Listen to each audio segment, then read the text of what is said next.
Welcome to Hope Sheds Light. This is our Finding Hope for Life Recovery Support Meetings. I'm Steve Willis, co-founder of Hope Sheds Light, along with my partners Arvo Prima and Ron Rosetta. We welcome you. It's always a joy. I love being here and seeing everybody, and thank you to our Facebook friends for joining us again. For those of you who are new, let me introduce Hope. Hope is a family-focused nonprofit agency.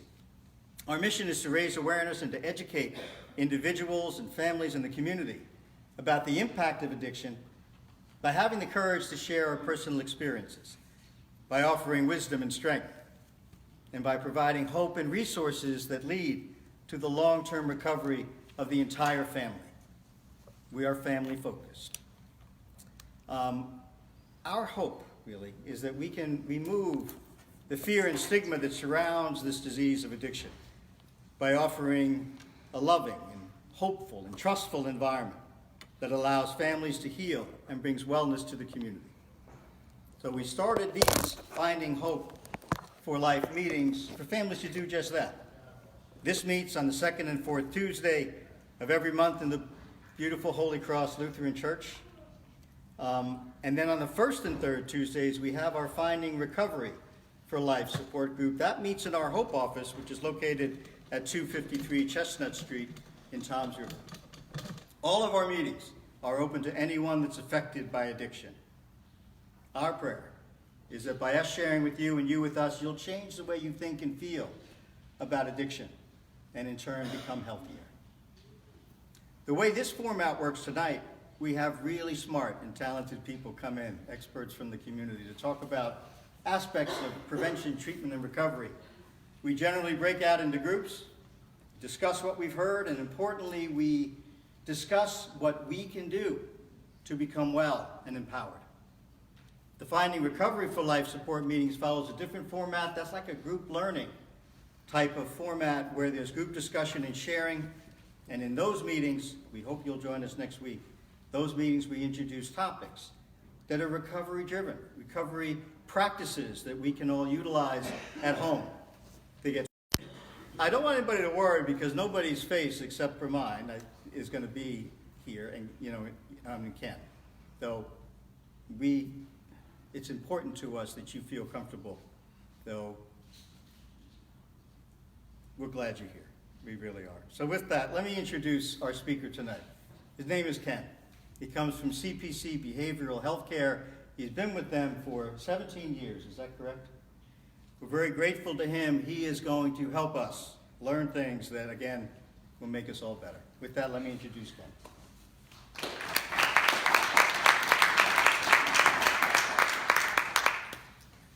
Thank you for having me tonight. Now I know why everybody sat so far back of the camera thing. I should have shaved.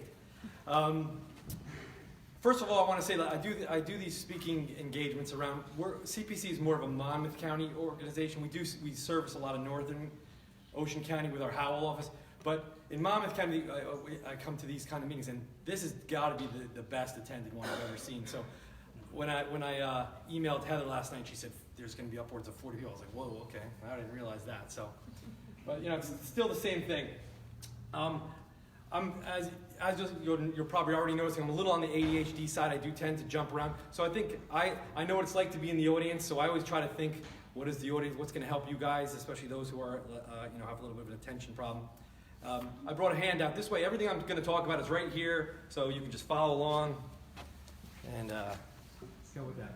The little website on the bottom is my personal website. You can download that very sheet off the website. There's other stuff on there as well. All right, some notes. So I'm going to wear my glasses so I can see. But again, thanks for having me. Quick couple of things. So unfortunately, I almost like this is my disclaimer. There's no easy answers for any of this. Not that this, I'm going to shock anyone with that, but it's important to say that you can bring in anybody, and no one's going to tell you something that's going to be like they cracked the code on solving this problem, because there is no easy answers.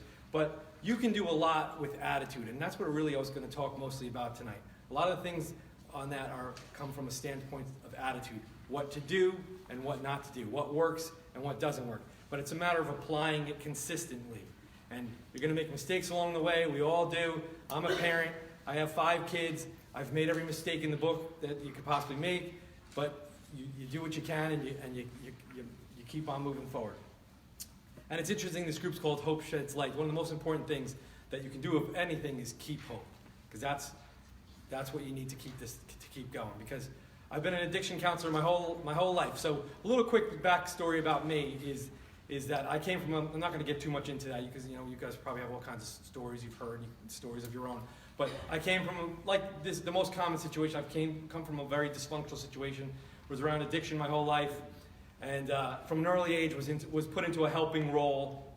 And I figured, I remember even thinking this as a teenager, I'm already doing this for free. I might as well just get a degree and get paid to do this. I'm helping people anyway. So I went right out of high school into college. I've been a counselor for as long as I can remember. And I'll tell you one thing about this field. It has changed so much. So I broke into the field in the early 90s. And just to provide a frame of reference as far as where I'm coming from, when the field first started, it was a very expert-based field. It was everyone in the field usually had some kind of personal experience, and it was much that came from this is how I did it, and I'm going to teach you, and you're going to follow my path, and if you don't like it, the problem with that was back in the old days. Anybody remember? Anybody in the field go back to what was it like in the old days? If you didn't like it, get out of here, right? And I can remember being from a young age. Here I am, this 20-something-year-old kid in the field, and being like, well, what about the guys that you're kicking out of here? That's the ones I'm interested in. It's easy to help the people that say, please help me, I want help.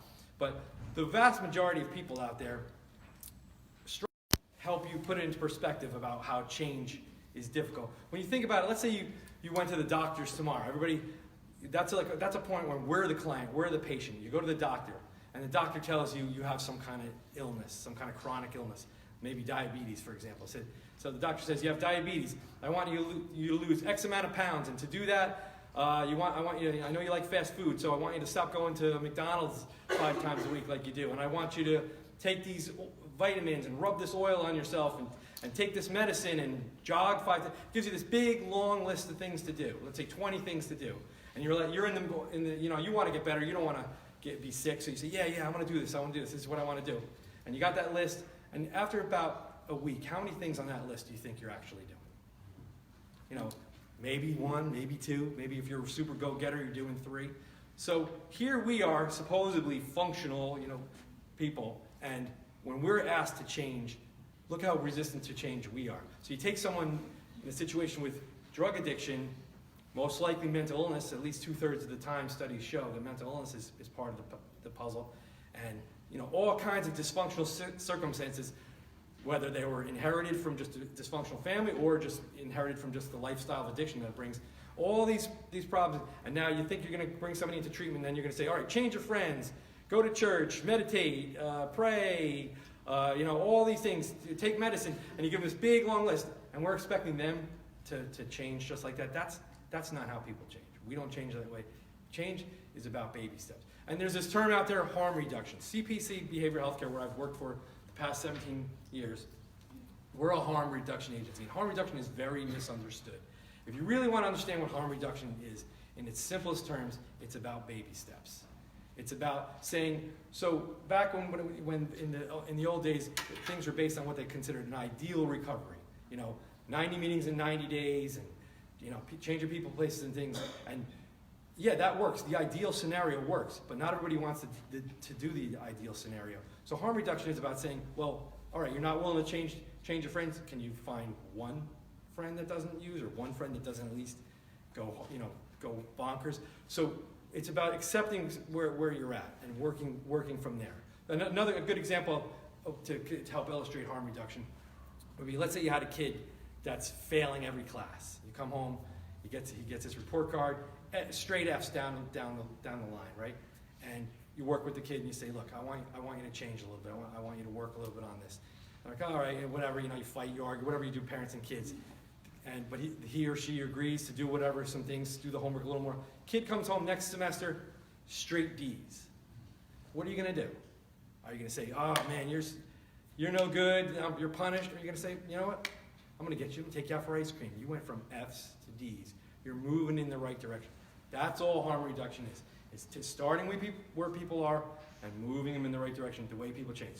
So never giving up on the ideal. You know, we want people to lead happy, healthy lives, clean, good lives, but working people there at their own pace. Does that make sense to everybody? Usually, because you get a lot of different things. The harm reduction thing gets really out of control. But one of the things that's kind of necessitated everybody to look at harm reduction is the opioid crisis.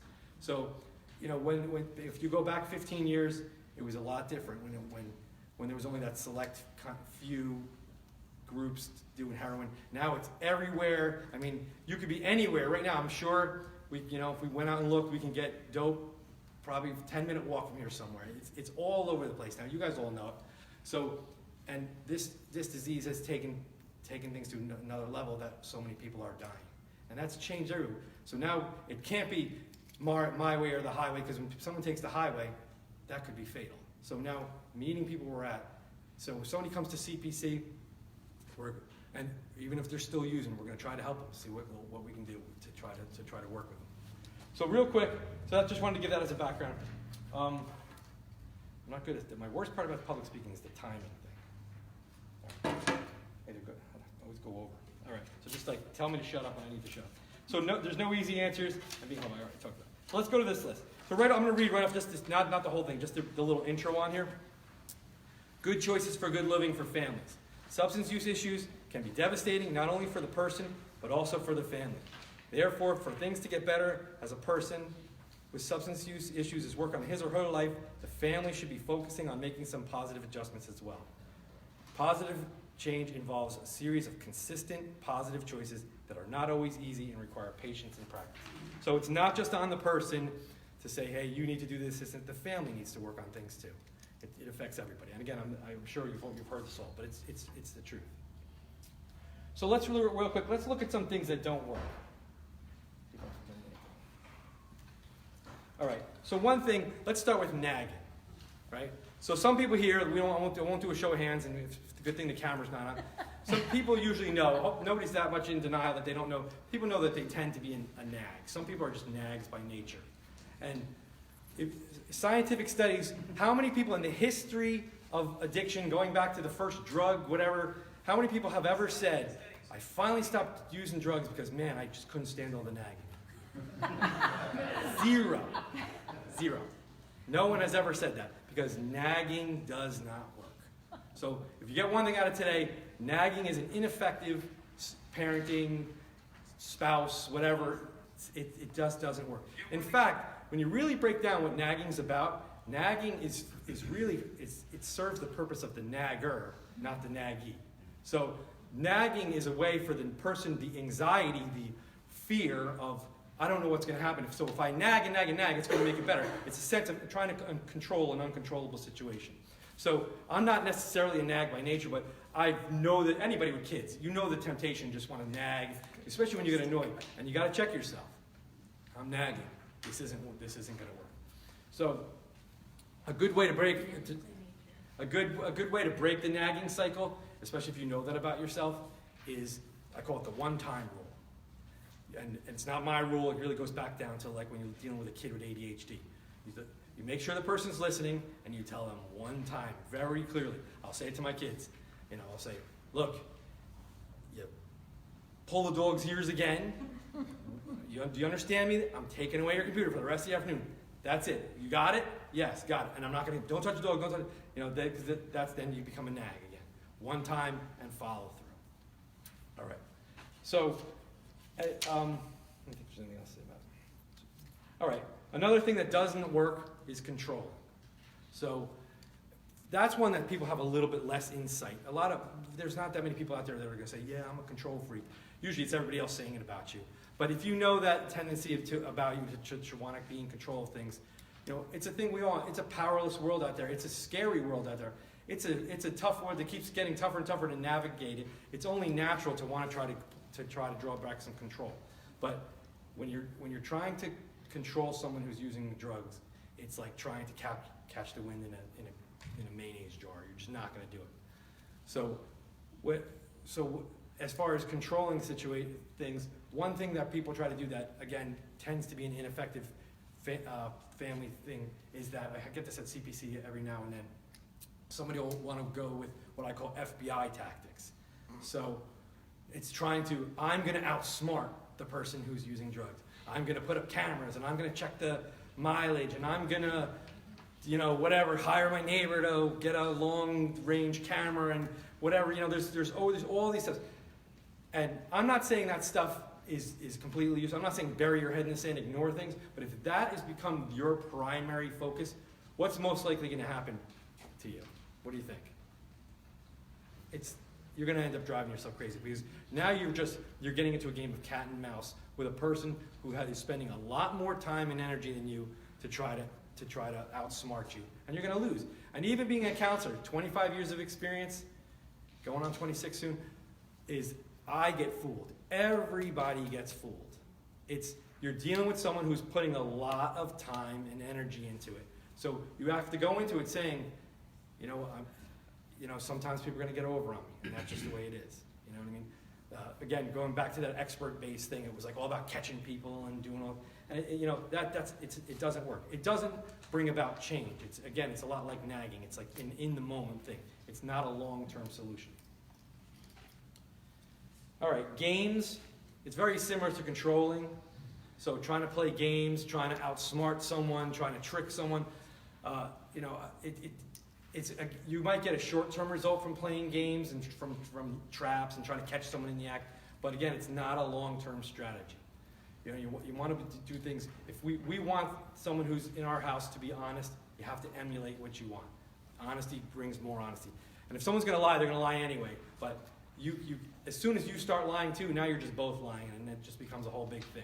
So playing games, a good example from a counseling perspective, and so I've supervised hundreds and hundreds of people over the years, interns and upwards, and you get people sometimes who think they have a lot of street smarts, and they want to try to outsmart the clients. I'm like, don't even bother. Be upfront. And a good example would be if, let's say, if someone we do urine testing. You think somebody faked their urine, believe it or not, it happens. No shock to you guys, it happens a lot.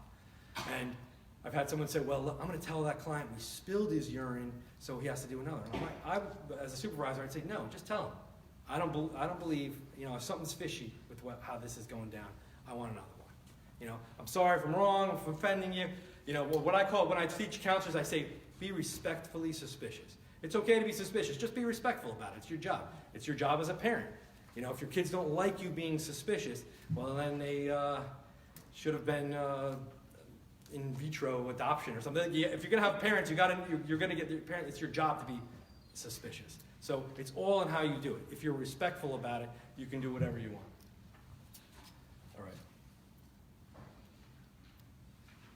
All right. Hold then overreact communication. So that's another one people might not want to admit they do, but just about everybody does it. That's that grinning and bearing it. I'm okay. I'm just going to watch. I'm just going to just sit back. And then finally, what ends up happening with that, it's like the tea kettle. You explode. And what ends up happening when you explode is you're no longer speaking. It's your pain that's speaking. So it's funny, my daughter made this saying up years ago. She said, use your brain and not your pain. It's funny, I was getting stressed out in Walmart, and she's like, Dad, use your brain, not your pain. And I was like, oh yeah, you ever been in Walmart, like the ladies like taking, one, like, and like, I've already shopped, and at that point I want to go home so bad. So I was getting, but I remember that it's a concept that predates my daughter, but the way she conceptualized it. Use your brain. Let your thoughts guide your words, not your pain. Because once you become that person, what's going to end up happening? You're going to say things you regret. And don't get me wrong, we've all done it. But where possible, it's just like nagging. You're lashing out to make yourself feel better. It's all your pain coming out. But people don't respond. If you flip out on someone, they don't all of a sudden go, gee, man, wow, you really handed me my ass. I'm so glad that you did that.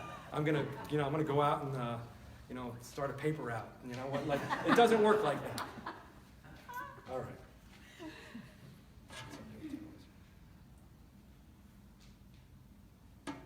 Okay, blaming. And blaming, it's a natural, all of these really, they're human things. To want to find an answer, to want to find the cause. It's the drug dealer's fault. It's the society's fault. It's, I put my kids' diapers on too tight. People want to come up with a reason, but you're not going to be able to, And it's like that with any disease. If you have a kid with autism, if you have a kid with any kind of chronic, you want to figure out, what did I do? Did I, was it the mercury in the tuna fish while I was eating, while my wife was eating, while she was pregnant? To find cause, the government sinks billions of dollars into trying to find cause, and there's so many variables. It's really a waste of time, because the energy is much better spent on dealing with the problem at hand. So just like the broken arm analogy, they say, if someone breaks their arm and they're in the emergency room, does the doctor really need to know how they broke their arm? I mean, it could help a little bit, but ultimately they have to fix that arm. And that's what it is. With addiction, you want to work with what's on the hand. And I know parents, I've seen it, work with people so many times, wanting that answer, wanting that magic bullet or that light bulb to go off. This is what caused it. And you're not going to get it. You're not going to get it. When you find yourself on that wheel, just like when you find yourself on that nagging wheel, you get off it. Get off it. You're never going to have that aha moment where you say, that's what it was. That's what it was. His third grade teacher, the minute she whatever, gave him that F, it doesn't work like that. Sometimes, there's just. So getting into the blame game, it's wasted parenting energy. And also for spouses and loved ones. Okay, rigidity, being rigid. So if you think that you're going to deal with someone with addiction in your family and be rigid at the same time, it's an exercise in futility. You might as well bang your head against the wall, because you're not going to get anywhere. You have to be flexible. It's just like when I'm doing interviews for someone to come work at CPC. Right off the bat, I'm asking questions. I want to see this person. Are they a flexible person that's going to roll with the punches? We use a technique in counseling called motivational interviewing, and one of the techniques is roll with resistance. Because when you're a counselor, I don't care how good you think you are, you're going to get told off, you're going to get insulted, and man, can clients find your weakness and what hurts your feelings, and you got to roll with it, man. It's not personal, but it's the same thing in family. When you're dealing with a person who's sick, who's using drugs, who's also might have mental illness as well. All kinds of things are going to come out and happen. You got to be able to roll with it. You got to be flexible. If you're going to do the my way or the highway, eventually people are going to take the highway. But don't get me wrong. There's one little caveat to the rigidity.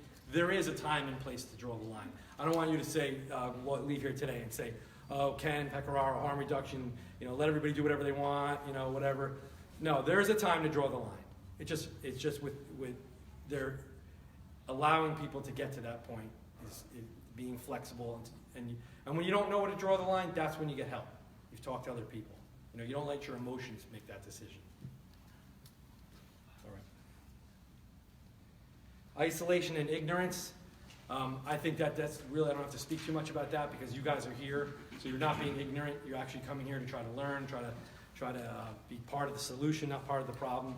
But unfortunately, there are many, many people out there still in this world. You'd think it's crazy with all that's going on with this opioid problem.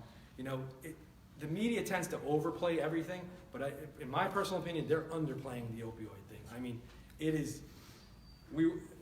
up in Middletown, again, I don't know if people know, that's like a town that doesn't get a lot of publicity. That's where one of our centers is. The heroin problem is out of control. And that's, middle class suburban town. You don't think that it is, but it's the number one reason why people come to the Middletown Center is for shooting heroin. It's interesting, not to go on a too much of a tangent, but being in the field so long, I watched this epidemic play itself out. And if you want to look at blame or whatever, it's interesting how so many factors kind of came into play. Again, I don't want to go too long of a tangent. There was like a perfect storm in the late 90s. What happened was there's an organization that comes out and inspects all hospitals, rehabs, and things like that, and they pick a new issue to focus on every year. And in the late 90s, and early 2000s, they chose pain management to be the issues, especially for hospitals. They said pain management. Pain is the fifth vital sign. Let's treat everybody for pain. So a doctor who works for a hospital, he just wants to he wants to do his job, collect his money, and stay out of trouble. So if his administrators are saying, prescribe for pain, prescribe for pain. We're going to fail our survey for, if you don't prescribe for pain. Painkillers, boom, boom, boom, going out like crazy. Part of the perfect storm in the late 90s was it wasn't just painkillers anymore. And all of a sudden, OxyContin comes on the market. So now you got a pill that instead of that 5 or 10 milligram Percocet, you got a pill that's like 8 of those put together all at once. And so boom, you got people giving out the scripts. The scripts are stronger. Things get really big. So when I first started working at CPC in the early 2000s, prescription drugs was dominating. All the kids were taking the 30 milligram blue roxycodones. And then comes the prescription monitoring program, which is actually a good thing. So I don't want to sound like I'm talking bad about it. And that's where now doctors can see who everybody's prescribing to, which is actually a good thing. But it initially triggered a problematic thing. So now you got people taking 15, 20 pills a day, and all of a sudden, to get those pills, they're seeing 7, 8 doctors. Now it's over. Now it's time. You can't get those pills anymore because now every doctor knows what every other doctor is doing. So you have a choice. And what the choice was, you either quit or you move on to dope. And another piece of the perfect storm that came in with that as well, everybody was sniffing dope in the beginning, and then out of nowhere, I don't know what happened, it was like somebody flicked a switch, the AIDS scare was over. I mean, there's still AIDS, but the attitude about AIDS changed, and nobody was afraid of the needle anymore. So it was like, that didn't come in gradually. It was like, I remember just one day, like, everybody was coming in shooting dope, and it was like, that's it, now we have this epidemic. And obviously denial. Being self-aware is an important thing. And everybody, not just someone who's using drugs, suffers from denial. We need denial, as crazy as that sounds. Could you imagine if you immediately believed every harmful and hurtful thing all the time? Like the suicide rate would go out through. It's almost like, the Earth has a magnetic field around it, and the big asteroids, the little asteroids all get eaten up, and only a couple of the big ones. That's what denial is. When you first hear bad news, you're like, no, that can't be true, because you don't want it to be true, and only the big things get through. But the big things do have to get through. So if you're staying in denial and not letting important truths come through, like in your family, then you're gonna pay down the end. And I hate to be stereotypical, but one thing about working in Monmouth County, there's different levels of affluent areas, and then some of the areas where people have better resources, the not my kid stuff would you get that in poor neighborhoods too, but not so much. But not my kid, if you had kids from really wealthy towns, and can't be my kid, and then boom, I remember there was the prosecutor from Monmouth County was going around doing this speech about opioid addiction, and he put up this thing, it was Operation something where they caught all these drug dealers. And man, a couple of my clients from Rumson were up on there. I'm like, man, people wouldn't know. Some of these kids were really, really wealthy kids. But I remember parents being like, no, not my kid. It could happen to anybody. Okay, so let's not be all negative here. Let's talk about some of the positives here. Okay, good. Timing out, okay. Healthy qualities and traits for families dealing with substance use. So, supporting. Being supportive, by definition, means providing encouragement or emotional help, both of which are extremely important. And that word encouragement is one of the most powerful things in the world. As far as being a counselor, anybody who's been supervised by me, they know I talk about the importance of encouragement. Encouragement is a full-time job. You can't turn off your encouragement. If you're a parent, if you're dealing with anyone who depends on you, you need to be encouraging. I tell everybody I counsel, as far as training, that person needs to leave your office feeling better about themselves. And how can you do that? By reframing. You can reframe, when you're a counselor, you learn to reframe just about every negative thing. So even a relapse, you can reframe into a positive thing. So someone's using and they mess up, they come back to your office and they tell you about it. And instead of beating them up, oh man, I can't believe this, you stupid, whatever, all that, whatever. Of course you're not going to do that, because what's going to happen, your shame doesn't work. Be encouraging. Hey, there's so many things you can point at. You showed up to tell me about it. You're still not out there. You were honest about it. I'm glad you didn't have to find out from the urine screen. I found out from you. An interesting little side thing about the urine screening. You know, urine screening is a tool. People get way too hung up on urine screening. I'm not saying we don't need urine screening, but when you know, that whole controlling thing that I'm going to urine test, it becomes part of that FBI thing.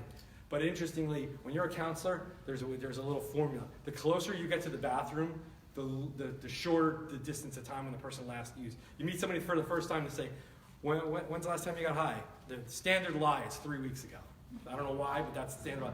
Usually, I think that's because of marijuana. People like, if it's positive, oh man, I just caught some at the end, the 3 weeks ago. But as you get closer to the bathroom, you start preparing the urine cup. Well, maybe it was a week ago. All right, thanks for being honest, you know. And you hand them the cup, and then they pee in it, and they give their, well, actually it was yesterday, and then, you know, and then you're, okay, whatever, and then, so there's something, the truth gets closer and closer as you finally get closer to the pee. All right. Boundaries. That's a tough one. So when things are negotiable and when to draw the line. So we talked about being flexible, and it's important to be flexible, but you have to know where are your do not pass things. And if you're gonna draw that line in the sand, you know, I don't recommend doing it frivolously because you have to be able to deliver on it. So a good example would be, and kids use this, people who use drugs use this, so it's you draw the line in the sand. So you have to be extremely clear, and I'll give you an example. So even though CPC is a harm reduction agency, we work with the legal system. When someone has a legal situation, we're not going to undermine the legal system. You know, if somebody needs to know about how someone's doing. So there comes a point when you say to somebody, look, you've had X amount of dirty tests, you're missing every other group, you know, I want to try to help you here, but here's where a counselor's got to draw that line and say, the next time you give a dirty, we got to do something about this. We got to call probation. We got to whatever, you know, look at whatever it is. And what'll inevitably happen is the person will take 2 puffs of a blunt or drink a half a can of beer, and then you get you're gonna kick me out over a half a can of beer. You know, no, it's not the half a can of beer. It's the 500 bags of heroin, you know, $600 of crack, and half a can of beer. That, you know, it's one big thing that got you kicked out. So so from a parenting perspective, if you're going to draw that line in the sand, is be very clear about your warnings, just like I talked about with the nagging. You know, I've even said to clients, because we're human, and any counselor who didn't go into the field because they want to help and they have that human side and that love for trying to help people is in the wrong field. And we're all suckers to some degree, and we should be. You know, we're like, all right, you know what? You know, you make a connection, you believe in that person, you give them another chance. But there's times where I've known people that they know how to pull at my heartstrings the right way. And I've said to them, look, next time, I don't care if you cry, I don't care if you yell, I don't care if you threaten my family, next time, this is it. So being very, very clear about your warnings. Again, that would be like your nuclear option. That's what I'm saying. You don't want to constantly be, get out. Because really, when you think about it, you know, back in the old days, it was all about tough love. And it's easy for a counselor to just say tough love. Kick him out, call the cops, you know, sounds smart saying it, but when it's your family, you know, I could never, people get so beat down on themselves for being codependent or being an enabler. But you know what? I would much rather be like that than be the other extreme. Because how can you fault someone for loving too much? You know, if it comes from a place of love, so what, man? If your kid had a different problem, whether it was autism or some kind of behavioral issue, you know, you don't give up. You know, there's nothing wrong with, so never let, you know, that fortunately the field has come a long way from against the tough love thing. There's a time and a place for it, but again, it's the nuclear option. It's the last resort. Being loving, being supportive plays out a lot better. I'd rather have fought hard and been loving and been a little bit of an enabler and gave it my all to try to help someone and even failed than to have just, you know, to win all out and cut them off too quick. I talked about honesty.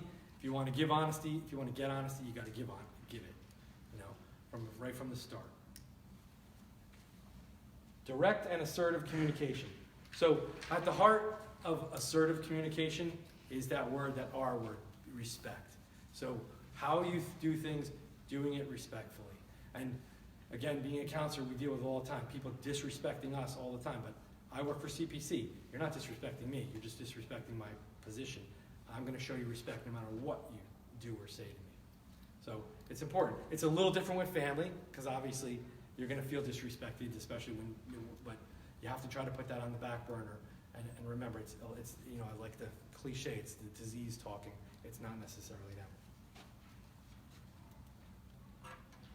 All right, this one, oh man, I was just talking about this with my wife yesterday. Acceptance, Everybody throws around the term acceptance. It's the key to happiness. Because it's true, but man, acceptance is hard. You know what I mean? It's so hard to just, oh, my arm got cut off. Oh, well, hey, I got another one, It's not, that sometimes people will preach it like that. It's not that easy, you know what I mean? But it's a work in progress to accept the situation as it is. Again, it's interesting when there's something about like a kid in a wheelchair. Everybody can have that compassion for the kid in a wheelchair. You got the kid in the wheelchair, and you're gonna make different situations different for that kid. He's in a wheelchair. You wouldn't say, I have 5 kids, and if I had one in a wheelchair, I wouldn't say, hey, we're unloading the groceries out of the van, and Johnny in the wheelchair. Come on, he's got 4 bags. Why do you only got 1? Come on, go speed it up. You should be carrying the same amount. It's not like that. Someone in a wheelchair, you're going to treat differently. They have a disability. It's the same thing with addiction. It's the same thing with mental illness. It's just harder because you don't see it, especially when a person looks okay. At least in the beginning. Eventually, it grips everybody. But realizing someone with a disability, it's okay. You are going to treat them different. When you get a kid, when you have siblings saying you're treating them differently, well, because it's a different situation. It's not a one-size-fits-all situation. All right. Being flexible, we talked about, and teamwork and empathy. So this is one where families should go. Obviously, I'm a counselor. I'm big into the whole counseling concept. You should go for help. Because if nothing else, if you guys as a family, even if the person who's using doesn't want help, to go get help for yourself so you guys can work together. Because having someone having addiction in the family is devastating. It's traumatic, even for not just for the person using it, it's for the whole family. And to get the help you need to work together as a family. And the way people work together, the key, I always say this for counselors, a counselor's greatest tool is empathy. And the power of empathy, just like I talked about the power of encouragement, empathy has that same power. The ability to try to understand. Instead of banging your head against the wall, being frustrated, being hurt, try to understand what's it like. What must it be like to be in that position, to need a substance to get through the day? Try your best to understand that. And, I was doing a thing like this once. I hope the lady's not watching this, what we're about to say. And the lady said to me, she said, I think it's choice. And you could see this lady was hurt. And she said, my family, there was a lot of alcoholism in my family, and they should have just stopped. And I wasn't about to do a therapy session in front of everybody. But I brought up an example that hopefully opened her eyes, and maybe you guys can use it. You think about, just about everybody has had some kind of struggle with food. I know there's that small group out there that's just thin all the time and never they can eat whatever they want. But that's like, this much of most people know what it's like to want to lose a few pounds, or even to want to gain a few pounds. Like most people, very few people are like, have it down to a science, the whole eating thing. I don't know. So I love food analogies. And when you think about how hard it is to just lose weight, I said to the woman, well, and she had a couple of pounds on her. I said to her, I didn't bring no, I said, well, look, I brought the example. I said, and I wasn't trying, no, she was like, I wasn't trying to. I know, just she could identify, just like I can. I'm always struggling with my weight as well. I got a gut right here. I didn't mean that. Sorry for Facebook crap. But no, but I meant that everybody can identify what it's like. And think about how hard it is. If it's just a choice, then why not just choose not to eat? Eat less. All diets would be, no one would be overweight if it was just choice. And that's just food. So now multiply that by a zillion-fold with a substance that makes you feel so good that, you hear people compare it to, I'd rather do this than have an orgasm, It's so to just choose not to do that. Why don't they just stop? And it's the same thing. You can use the same analogy with mental illness. Why not just think happy thoughts, and get up and go to work and just be happy. Come on, you can do it. Not when when you have clinical depression, you can't just choose your way out of it. I'm not saying there's no choice, because choice is involved in everything we do. But it's not just a matter of just telling someone, just choose the alternative. Because really, when you think about it, what does every diet come down to? Every diet is eat less, exercise more, right? And everybody repackages that same concept a zillion different ways. But it really comes down to some form of doing that. And that's really all these different addiction treatments are just about. Stop using, or at least use less, try to control the use, and make some positive lifestyle changes. It's just not that easy to put in practice. Correct. And awareness. Again, you guys, got to commend you guys for being out here, being aware enough to want to know what's going on, to want to be part of the solution, and all else, that kind of stuff. So, would it be all right if I took some questions, or? Yeah. Okay. All right. Anybody? Go for it. I'll start. Okay. First, I want to make a comment. The nagging thing just cracked me up as sort of a bumper sticker,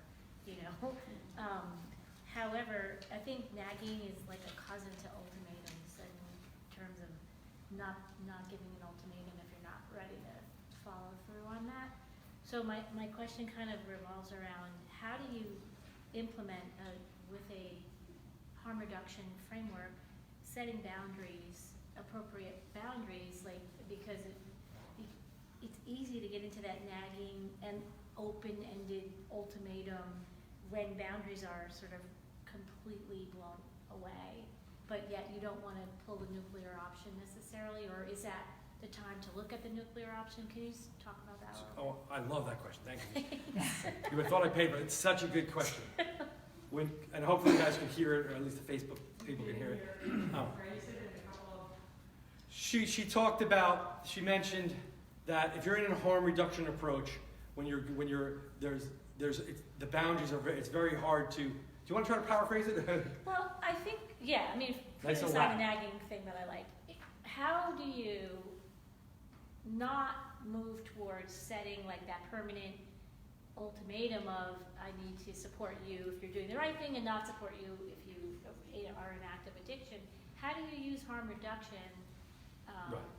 to set boundaries and keep them if people are not adhering to those boundaries? Right. So, in that environment, anybody who's the whole field is moving towards harm reduction by necessity. And being in the field for so long doing that, whenever I tell anybody, you have to be able to live in a gray area. It's gray area city. There is no easy answer. That's the first thing I said. So, accepting that fact and reframing what you look at, instead of reframing as clean or not clean, showing up or not showing up, compliant or non-compliant, it's looking at the big picture. This person is showing up. This person I'm connected to this person. I'm going to take, a bird in the hand is worth two in the bush. I got something. I'm going to work with what I have and go with it. But you got to live in a gray area environment. So yeah, the boundaries are extremely. So that's when you are in that environment. As far as for translating, it's more for families. It's family meetings. It's consultation. It's consultation with experts as far as coming to decision, because there are no easy answers when you're dealing with that. So like for a family to say to somebody that, a loved one, I can't live with you in our house, I'll help you get set up in a sober environment, but yet we can still meet as a family, or we can still do things as a family. Is that one way? That could be one of the many forms of compromise. Mm-hmm. And that's taking what you can get and work and being very clever and creative. And man, I mean, it's just talking about the gray area. There's one of my supervisors. I call her the MacGyver of counseling. Remember that show MacGyver? Like he could be stuck in the desert and take two rocks and a cactus and make it, somehow get a Wi-Fi signal with that. He was unbelievable. But you have to be thinking outside the box and being creative and working with what you have. Meeting people halfway. Sometimes meeting people 3/4 the way. Right? You always had duct tape. But yeah, but that's a great question. That's a great question. Yeah, the boundaries become less. You know, this is a personal saying of mine. There's a thin line between harm reduction and enabling, and you have to accept that fact. But you don't always know. You don't always know. You don't always know. Yeah. Good question. Thank you. Anybody else? Go ahead. I've been going to Narranon for many years, and your message is detachment, like, oh my God, take care of yourself. You know, there's a lot of different messages. Right. And then I read the book Beyond Addiction, which kind of talks more like what you're talking about, which is encouragement, and even living with an addict or an alcoholic, and to really just pick out the good stuff and forget the rest, which, you know, when they're in recovery, is a little easier to pick out the good stuff. And when Yeah. they're in deep addiction, Right. I don't know where you find anything good to encourage. Yeah, yeah. But that's the move. That's where the field is moving towards, being more. You know, they call it pro-dependency instead of codependency. Being encouraging. You know, and back to what kind of both. You know where the one time where the factor that makes where you know you need to draw the line is when there's safety. Safety. You know, safety is a critical issue. As far as there's 1,000,001 safety factors. You know, there's a kid in the house that's being endangered by this. Or there's whatever, you know, all those are like usually the red flags. When someone can get hurt, that's when you have to start looking at drawing the line a little bit more.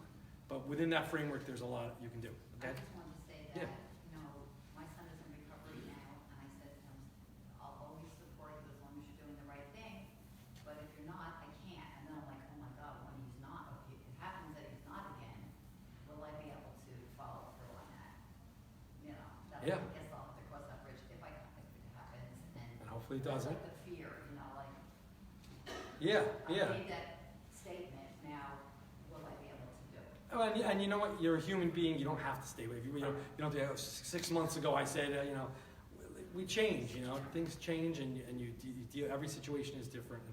And again, being encouraging day by day. God bless him for doing the right thing, and enjoy every moment of it. And yeah, and hope it stays. These days. That's it. And that's it. And that's you work with it. And the whole when someone relapses, it's not a total loss. You know. You don't lose that whole. That's why the whole counting time thing, it gets a little overrated, because if you get, let's say someone is a year and they do good for a year, and all of a sudden they have a bad relapse for 2 or 3 weeks. It's not like all the stuff that they learned in that year went out down the tubes. They learned a lot. You know, a lot was gained, and those gains don't go away.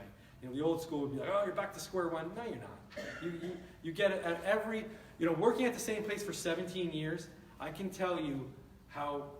I've watched people in my early intervention group, you know, the got caught smoking weed in school group, 15, 16-year-olds, has come back, 23, 24, you know, using heroin. And you see the longitudinal thing, and you see that but also you see over time how people do get better, and if they stick with it. And people find their way, whether it's through medication-assisted treatment, Suboxone, methadone, whatever it takes. If people are staying alive and getting better, go with it. Because it beats the alternative. All right, anybody else? Okay. So I noticed on the healthy quantities that you didn't have like support groups. I found my recovery in the 12-step program, so I'm a big fan of having a support group, and obviously having somebody that has better time and a longer time than me, and seeing a healthier kind of where I would want to be. I mean, is that something that you list on your kind of qualities that you want people to have, or? Yeah, of course. So you asked about the importance of support groups, particularly 12-step groups. You know, I wish everybody that came to CPC would go to 12-step meetings. The reality is, not everybody will. So so that's the thing. When you exclude it, sometimes people think that you're against it. So I'm not against 12-step groups. It's amazing. They work. The 12-step track record is so awesome when people buy into it. And that group that it works for is amazing. But we're finding out now there are many, many, many people who it's just not their thing. And it's not going to be their thing. It's just not for them. And we want to be impartial to both. So support, whether it's through community groups like this, or whether it's through, you know, religion, or whether it's through whatever, some kind of sports, or something, finding something, finding a new way. You know, if you had to boil down what the people that make it the longest term is the person that finds purpose. And I've seen purpose be found in the craziest, most unpredictable things. I've seen people get like the right relationship, and I'm not saying relationships suck, because it's different for every person. I found somebody, they finally found that right person, and boom, or they finally found that right job. But I'm not saying go home and think that that's the answer. You never really know, because there's time factors. What happens to somebody at age 20 might not have the same impact as it happening to them at age 30, and vice versa. And it's very complicated. It's very complex. Yeah. I'll ask another question. It's on this topic of, I don't think they're mutually exclusive. I think that you can embrace harm reduction and 12 steps, but I'm wondering if you have an opinion about like the stages of recovery, and is one more applicable at one stage than another? As far as what? 12 steps versus harm reduction. Like, is harm reduction more effective in the early stage? Do you see, like, when somebody changes and moves through the various stages of recovery, are different modalities better at different stages, or not? It doesn't matter. Everything comes down to motivation, and motivation changes. You know, it changes. It's like a window. It opens and closes, and so does insight. Same thing. Those two factors. So, in terms of, you know, harm reduction or no, really comes from the person. There's some people who harm reduction is their whole life. You know, that's it. That's who that's going to be. They're gonna smoke weed the rest of. They're not going to do dope, but they're going to smoke weed for the rest of their life, or they're going to do, you know, take methadone, or they're going to whatever. And it's based on. I'd rather if it's between that and dying, you know, you go with it. I'm not. But I agree with you. But as far as I would let it be a person-guided thing. I've seen people change their own viewpoint on it, and all of a sudden say, you know, no, abstinence is what I want, and it's for me. And to me, abstinence is the easiest, best way to do it. But it's not everybody can. Not everybody can, or maybe they can't right now. At first. So yeah. And so back to your question, yes, but definitely being open-minded to the harm reduction, especially in the beginning, would definitely make a lot of sense. All right, do we have time for one more, or we're gonna wrap it up? I want to keep going. Oh, 7:58. One more quickie, or no? All right. Well, thank you guys. Thank you.